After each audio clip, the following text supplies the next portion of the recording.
The world we currently live in is dominated by a social and economic system based on private ownership of the means of production, wage labor, and competitive markets. Capitalism. We keep getting told by its free market proponents that it breeds freedom, innovation, efficiency, right as we observe huge surges in poverty, wealth inequality, and a seemingly unsolvable climate crisis. And some even go as far as to say that state intervention in the economy is the root cause of all these problems, and that a laissez-faire, neoliberal economy would be much better. In short, an invisible hand guiding the markets. However, many are the reasons for which capitalism is a horrible economic system. So let's take some time to actually critique it.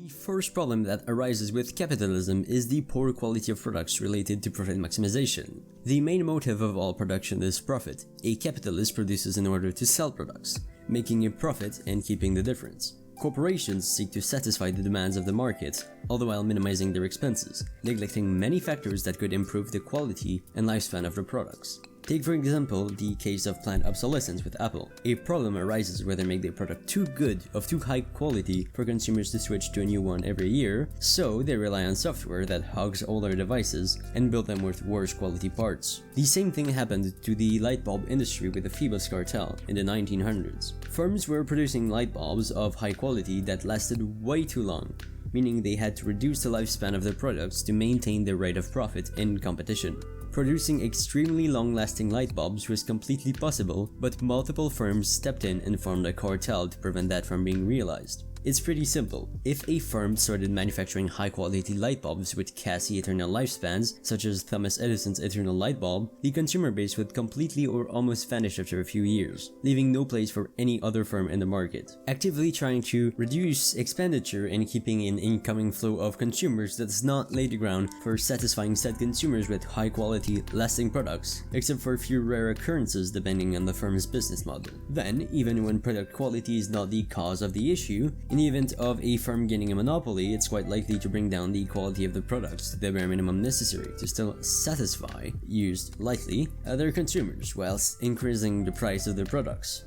It's to note that even though the state usually intervenes and regulates monopolies to mitigate their consequences, they still occur quite a lot as they are natural to market competition and therefore capitalism. Furthermore, innovation is not something that is inherent to capitalism, and even less strived for. A common argument from capitalists against socialist ideas is that they don't push for innovation. That's quite hypocritical considering today's fear of automation and how under capitalism it's seen as a threat to employment and to the well-being of society as a whole. In a capitalist mode of production, people need jobs in order to survive and fulfill their basic needs. Therefore, automation is detrimental to society by augmenting unemployment rates. Automation devalues manual labor. In a capitalist society, unemployed people barely get any support from society, so they would necessarily try to hold back change in the labor process for the sake of living and earning a livable wage. Giving the ownership of the means of production to the workers would naturally make for more innovation, since the incentive to work would not be purely for profit, rather for actual innovation and social progress. I know that's a weak argument, but I'm going to expand on it. To think that the only way to progress is to allow people to monetize their ideas through market capitalism is laughable. It's not the case at all. Capitalism only monetizes ideas that seem profitable, and innovates in fields that do not hurt current interests. Even if an idea can be revolutionary and life-saving, it might not gain anything in the capitalist markets if the result is not profit. Any idea that threatens the market share of corporations who are currently profitable is seen as counterproductive and is prevented at any cost. This means only a small percentage of ideas are actually developed. Any revolutionary idea that innovates in a field while threatening a corporation's monopoly is seen as hazardous and will automatically be opposed. This is currently observable with cheaper renewable energy, medical treatment, and agriculture. Under capitalism, innovation only serves the interests of the ruling class. Capitalism does not breed innovation in the sense that we want it to. The question is not about does it bring innovation, and more about what innovation does it bring. But even then, these criticisms are limited, as competitive markets bring innovation quite a large part of the time. Even Marx and Engels spoke very favorably of its competitive nature regarding innovation. Regarding that topic, capitalism and socialism are not that far apart and simulate similar amounts of innovation. The difference is in what innovation is made. Is it a government-funded research project that ends up in the discovery of a cure for lethal disease, or is it another 200 recipes that marginally improve the flavor of pop soda? For more info, I have linked a nice research document in the description down below.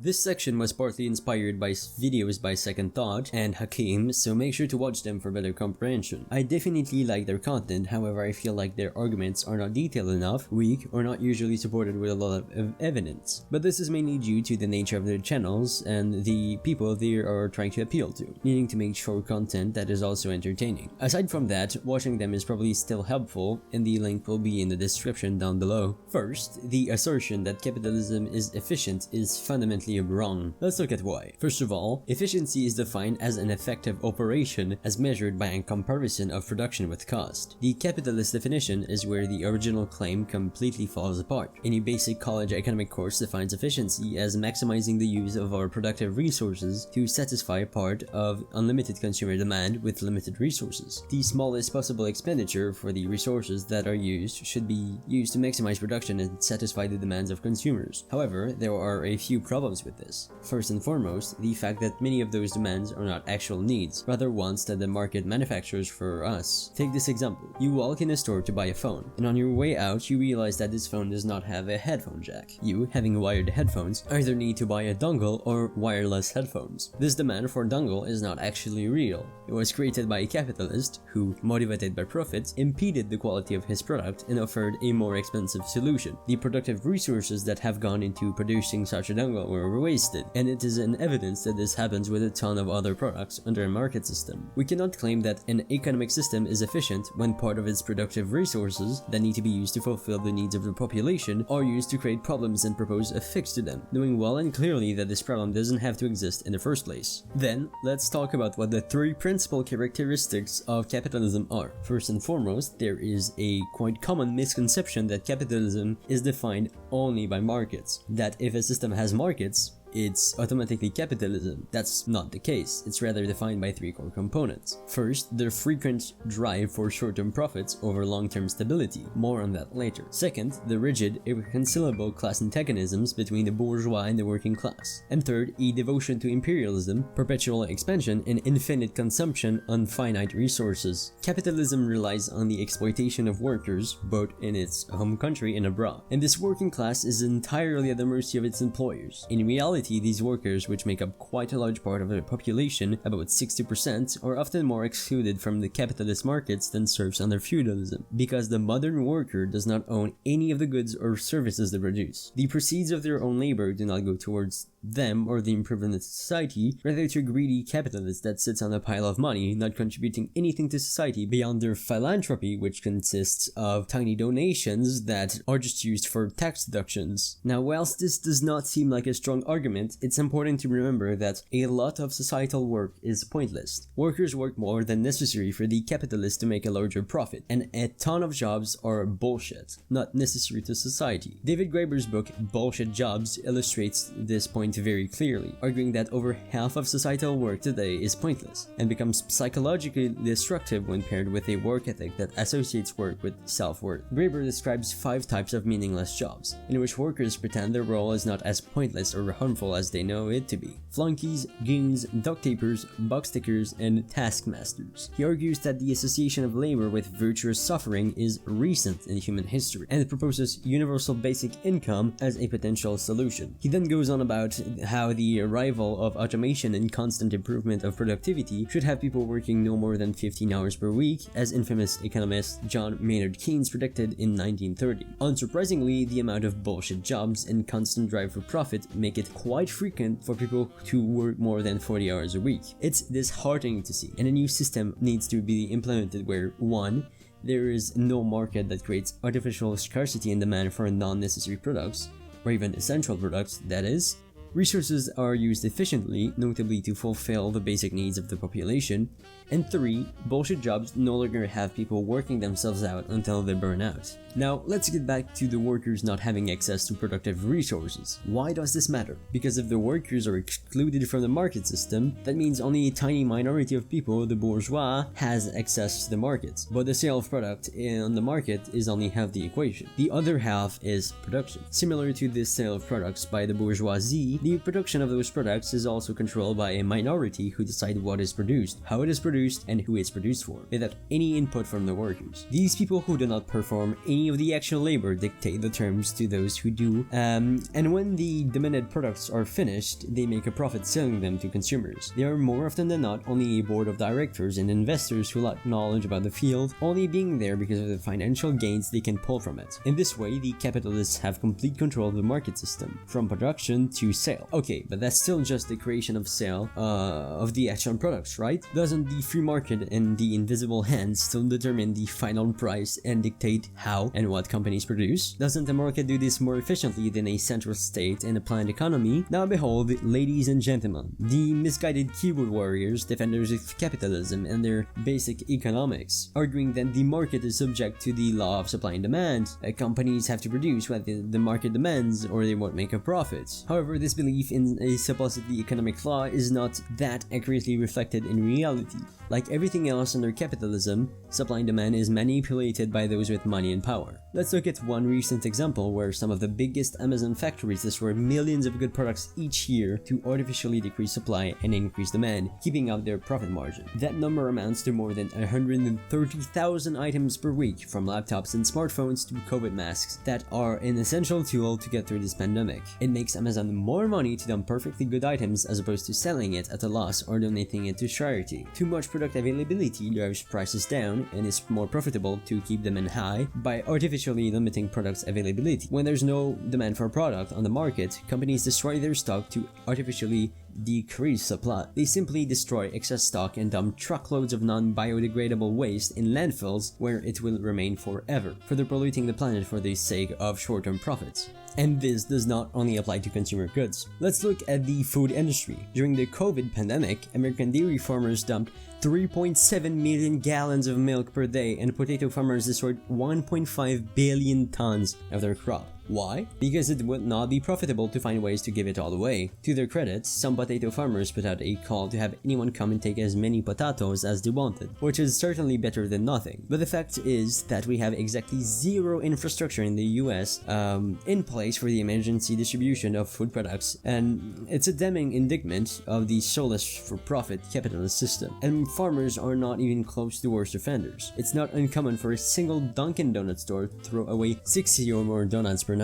Considering there are more than 9,000 locations in the USA alone, the amount of wasted food seems mind-bogglingly big. Then, let's take a look at grocery stores. They throw away 43 billion pounds of food every year, a lot of it not being even expired. According to a study by the Food Trust, a full 50% of the discarded food is still perfectly edible when it's thrown away. This is an unconscionable practice when over 23 million Americans are food insecure. During the pandemic, we saw armed guards blocking people from retrieving food from dumpsters outside grocery stores. Think about that for a minute. People are desperate enough to dig food out of the dumpster during the worst pandemic in our lifetime, and those in power decide to not help distribute food, but to defend our corporate waste with the threat of violence. The US is not the country at fault here. Other capitalist nations act similarly. We produced much more food than is needed to feed every human on Earth with plenty of despair, but the inherent traits of capitalism disincentivize a common-sense allocation of resources in favor of profit maximization. While building sustainable infrastructure in exploited countries would cost just over $300 billion, together, the huge corporations are making trillions of dollars a year on the back of their workers. These tendencies to cut corners generate tons of waste and neglect long-term stability, and exist in virtually every industry. We have recently seen the consequences of supposed capitalist efficiency in Texas during winter. Millions of Texans were left without power or clean drinking water for days or even weeks on end. This was the direct result of the uncalled for privatization of the electrical grid and the lack of caring for the infrastructure in the name of of profits. The result was catastrophic, and future failures would definitely only get worse as the effect of climate change intensify. So what are our takeaways here? Capitalism's vision of efficiency is predicated on not ensuring the long-term function of sustainability of our systems or the common sense allocation of resources, labor or products, but on minimizing costs and maximizing profits, making the smallest investment possible in order to get the biggest return. Plus, free market capitalism is based on the idea of the individual making the most rational choice for himself, therefore working towards the common good and creating rational markets. This supposed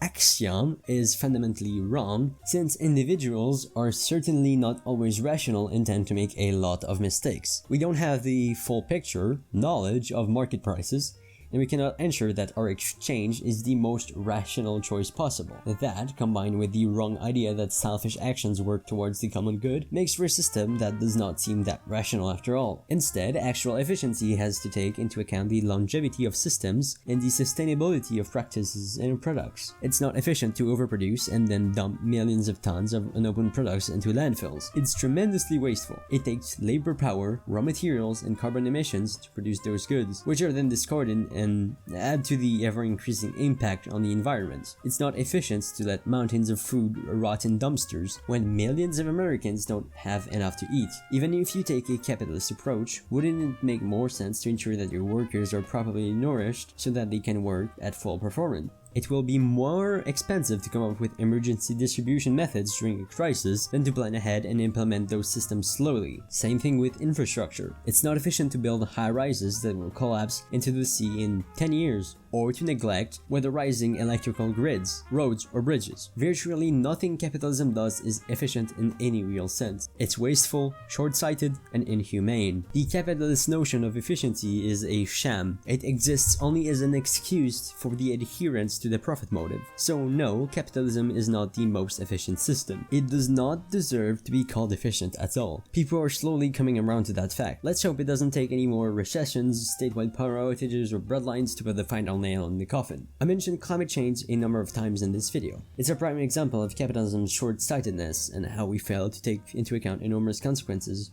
even a handful of years in the future. Again, many sources will be cited in the description down below. Another problem is the excessive power firms hold, primarily by dominating markets and developing monopolies. Even when there is competition, large firms can dominate markets solely because of their scale. This enables them to maximize their profits by exploiting suppliers and consumers. This exploitation comes from squeezing suppliers' prices and charging higher prices for products after gaining a monopoly. After all, when a firm has that power on a market with inelastic demands, consumers will reluctantly buy it anyways, no matter the price charged, provided it's not unreasonable to the point of ridiculousness and there's no alternative. Yes, monopolies operate under the same rules as any other market. However, they tend to go to the maximum extent that their profit zone allows them to, effectively creating higher prices. A great example of this excessive power problem is Amazon and its unethical practices in the book industry. In the first place, they have dictated unfirm terms to publishers. In the second place, they use their size to sell products at a loss, undermining smaller firms with better quality products, but that cannot compete because of Amazon's prices. This allowed them to gain a giant monopoly. One of the reasons large enterprises can dominate markets and gain monopolies is due to the economies of scale. The large-scale companies with more significant capital and labor resources can beat up smaller companies simply for their size alone, rather than for the quality of their products. If this process continues, they may eventually gain a monopoly over their markets. That's not optimal, and having that happen everywhere would essentially be a death sentence for small businesses. We can't claim a system lays the ground for equality of opportunity when large-scale firms have a clear starting advantage over small businesses, most notably in markets where product offer differs between firms. Then we have the problem of unemployment and inequality. In any society, certain members are not able to work, such as the elderly, children, or other unemployed people, either because of a handicap or just because their skills are not marketable or don't bring enough profit. The economy leaves them behind at large, and without any income to fall into poverty. The result is that inequality takes root. A few people can live in luxury, while others cannot pay their medical bills, get enough food, access basic necessities like housing, and so on. Even when there is a nanny state to provide these services, under capitalism, the social safety nets are not strong enough to bring the people out of their misery. and they usually don't even solve inequality, since the root of wealth is not income, rather huge inheritance passed down to generations of families. This is not the only problem when looking at unemployment.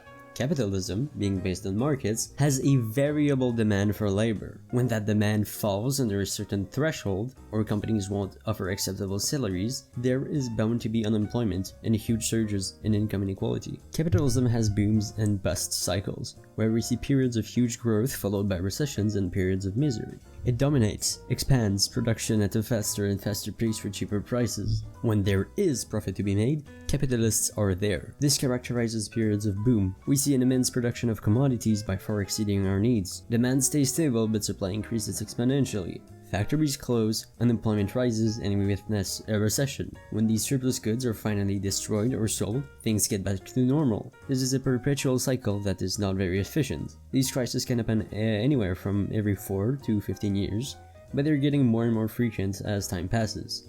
When they do happen, they are inevitably catastrophic and responsible for a vast amount of suffering. Finally, we have to look at Marx's point on the reserve army of labor and permanent unemployment. Under capitalism, a consistent part of the population has to be employed, since labor is the source of production after all. There is still a paradox where a reserve army of labor is needed, a chunk of the population being unemployed in order to facilitate the lowering of wages. People in dying need of work will take any job no matter the wage, when it's necessary for them to survive. Capitalism necessitates an army of workers to replace those who are fired for requesting better working conditions. It really seems we have not gotten through any progress since the Industrial Revolution, aside from a few marginal improvements. Markets of monopolistic competition, capitalists wish to increase their profit and gain market share. Each firm usually has a given zone of profit within their production, depending on the cost of labor and raw materials. They'll tend to not go at the maximum profit rate, but rather slim their profit margin in order to grab consumers from their competitors. The cost of labor and raw material is an interesting aspect though. Changes in technology and improvements in the labor process decrease a firm's cost of production, allowing them to sell a commodity for a lower price than the competition. Temporarily, the firm enjoy higher profits, since they pull customers from their competitors. This is not permanent though, as when other firms catch up, we just see a lower rate of profit for every company. This lower rate of profit disincentivizes capitalists to invest in the production process, and as a consequence, a period of economic slowdown ensues, followed by a crisis, i.e. a recession. Capitalism has no more morals than a tsunami. Its central premise comes from individuals having ambition and competing against each other. When those individuals do that, they tirelessly search out ways of increasing their wealth and profits. Unfortunately, this also means they search for ways by which they and organizations can exploit society's resources and the weak, defenseless people. Free markets don't give people equal opportunities and even less equality amongst the people. For equal opportunities to arise, education and healthcare have to be provided for free or for cheap without the profit motive by the state. This is forgetting restrictions on monopolies as well as price floors so small businesses can prosper too, but that's beside the point. This would enable people to be indeed able to learn the skills they need to thrive in their field, start a business, and so on. So-called libertarians thinking that removing regulations from a market allows for the greater good are incredibly naive. It just allows large corporations to gain higher market shares without improving people's material conditions in any way, shape, or form. I'd like to stress that capitalism needs to might makes great society. Now that's an obvious flaw, as for sure a system like this one does encourage an unhealthy power structure and hierarchy. The earth is finite, and with a hierarchy, there is not an infinite opportunity for everyone, ever. In capitalism, your only influence on your own life is related to your economic power, which states that economic power is the only thing of importance in our society. What benefits economic power is the only thing of importance. Only the profit motive is important and nothing else is considered. That does not mean that everyone is acting purely out of selfishness, but compared to what might be termed ambiguous goals, repairing and maintaining architecture, environment, even the areas where law enforcement and social goals overlap, a person desiring and needing economic power will not support what they consider vague things that are of value to the common people and communities. Aside from the current government's acts to redirect funds from the people, we have social ills, drug abuse, an insanely decayed social and physical infrastructure to look at as an example of this sad phenomenon. Therefore, controls upon socially destructive practices are things we should insist upon. Then comes wage labor. Since the rise of capitalism, businesses have been committing wage labor theft. underpaying workers and exploiting them. There has also been a wage gap between men and women, white people and people of color, because of differences people cannot control. Reading Wage, Labor and Capital by Marx and Engels is pretty helpful for that subject, especially Engels' preface. Yes, companies compete for the highest wages to get workers' attention, but they also collectively compete for the lowest expenditure and the highest rate of profit. They still don't pay them according to the worth of their labor. Exploitation is still a thing. Any businesses that make a profit from a worker's labor is inherently exploitative, as wage labor theft. Here we are talking about variable capital, not constant capital. Of course, there needs to be some kind of surplus value that needs to be taken in order to maintain the machinery. However, there is a clear contradiction arising from a worker being paid a fraction of the value they produce. Let us take an example from Das Kapital, Volume 1. The capitalist paid to the laborer a value of 3 shillings, and the laborer gave him back an exact equivalent in a value of 3 shillings, added by him to the cotton. He gave him value for value. Our friend, up to this time so purse-proud, suddenly assumes the modest demeanor of his own workman, and exclaim, "Have I myself not worked? Have I not performed the labor of superintendence and of overlooking the spinner? And does not this labor too create value?" His overlooker and his manager try to hide their smiles. Meanwhile, after a hearty laugh, here assumes his usual mien.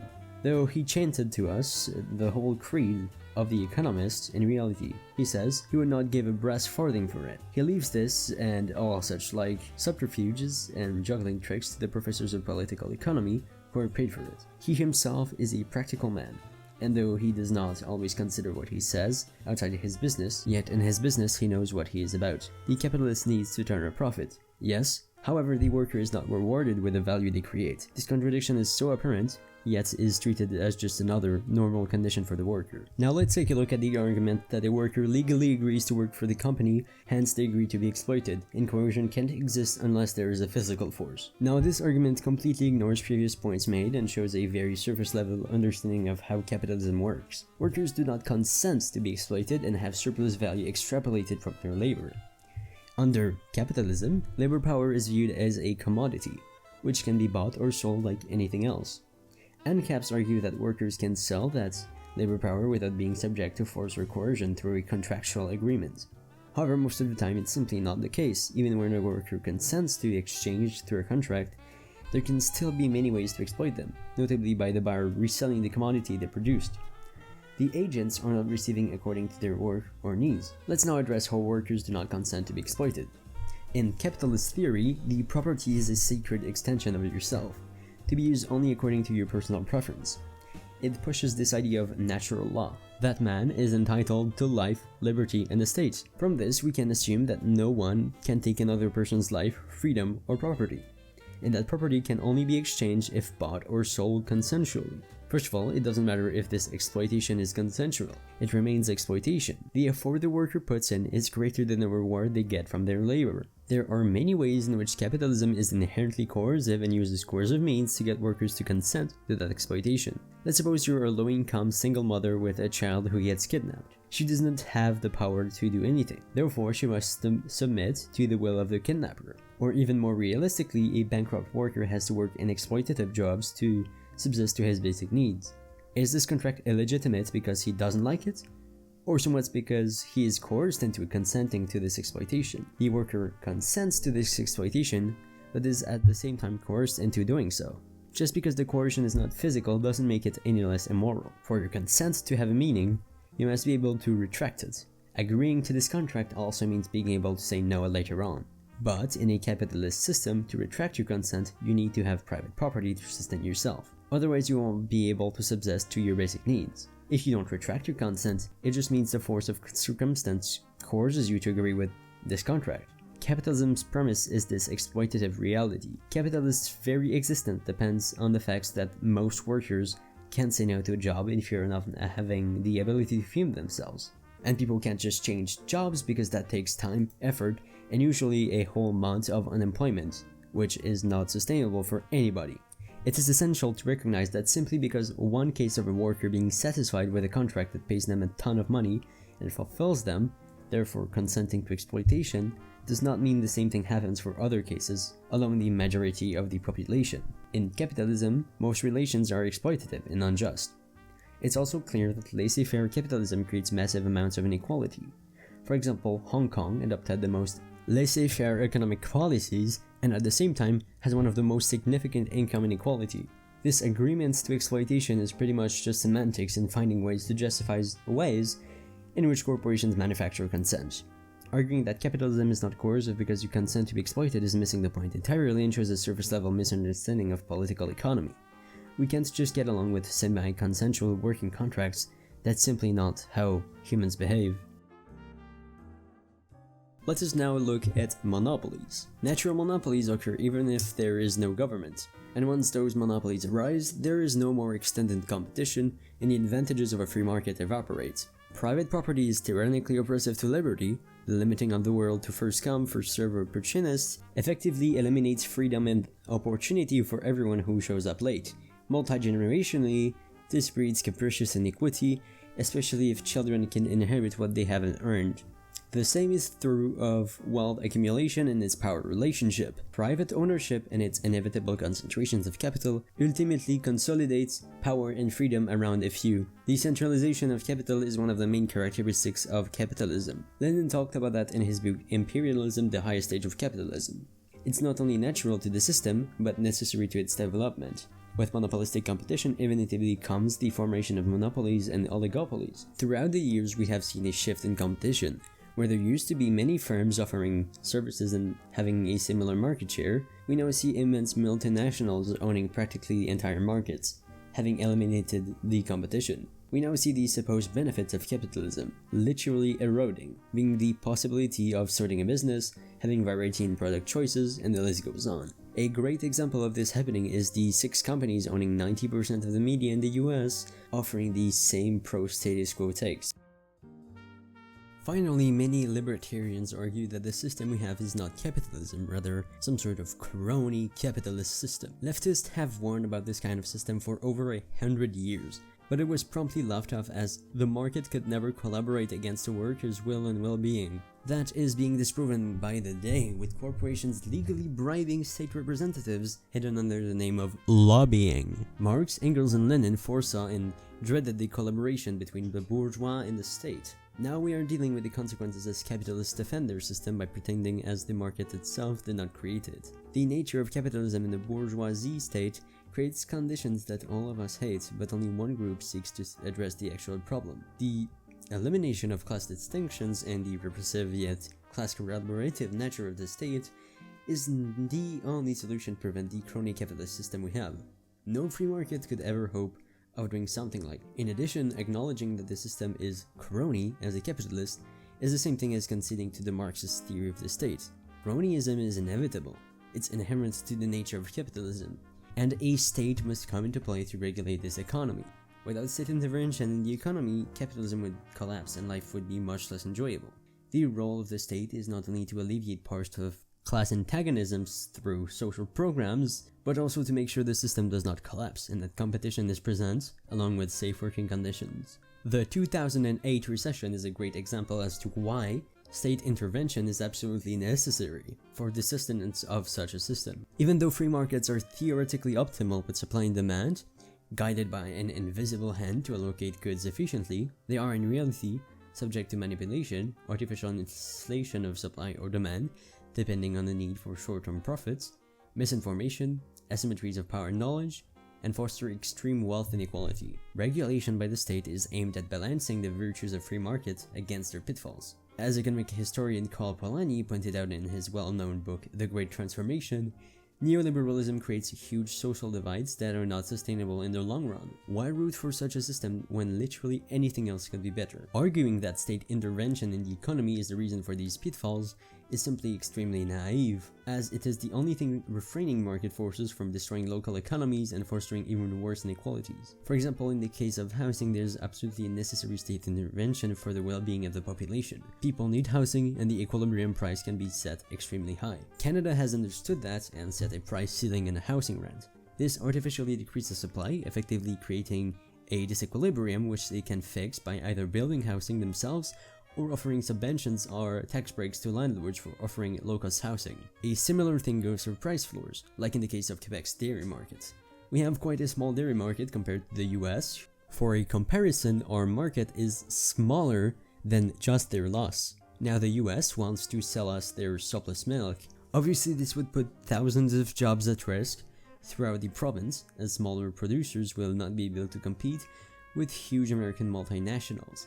There, state intervention to set the price floor is absolutely necessary, as it protects our local economy, and while it at first creates a surplus, there are two ways in which the government can set a new equilibrium price. Either by buying this surplus from the producers and storing it to then sell to consumers during a shortage, or by establishing production quotas. The same thing goes for taxi drivers, the minimum wage, and the beer industry. State intervention is absolutely necessary to negate a few of capitalism's flaws. The system itself is broken, and the state is the only thing keeping it from completely falling apart.